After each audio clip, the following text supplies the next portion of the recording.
Ministro Petróleo e Recursos Minerais reconhece produção campo petrolífero Baiundan Paraona. Ministro Petróleo e Recursos Minerais clarifica onde reconhece produção campo Baiundan a quarta-feira lorong fulan junho Paraona, anesan informação nebe que espalha ona e público. Francisco da Costa Monteiro atau clarificação ne foi em reunião com o ministro e a quarta ne. Mas be governante ne hateten produção ne para, mas be campo ne se iha na fatin reserva, no ne governo iha ona plano atau halo kombinação ho campo balung nebe basic Baiundan no ne seida da mai Timor Leste.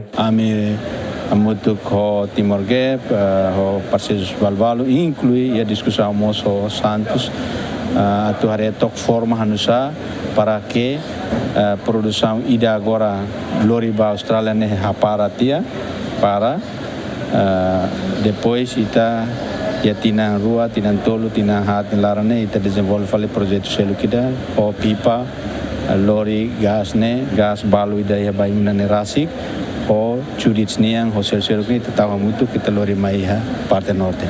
Nebe informação ida ita bocira calorona na nene los katak produção Paraona mas be laos diang reserva hutona. Né? Dene mau persefai. Governante nemos ateten ia tempo badak sei halo desmantelamento baposo referido no equipamento balung sei lori mai Timor Leste.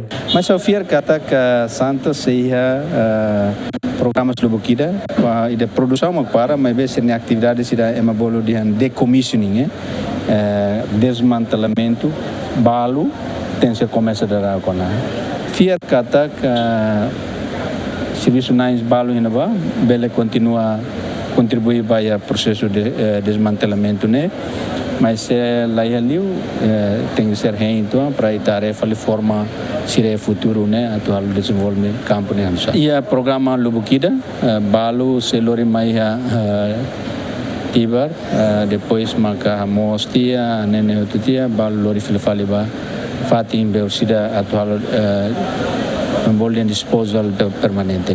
Antes nemos governo assina acordo com a empresa internacional Stremtech husi nação Suíça atu halo desenho bacadoras Baiundan mai Timor Leste. Ia acordo ne empresa husi Suíça ne se serviço hamutu com a empresa estatal Timor Gap ho desenvolve cadoras Baiundan mai Timor Leste. Ia acordo nemos participação empresa estatal Timor Gap % hitu nulu no empresa husi Suíça ne % tol nulu. Equipa cobertura GMN.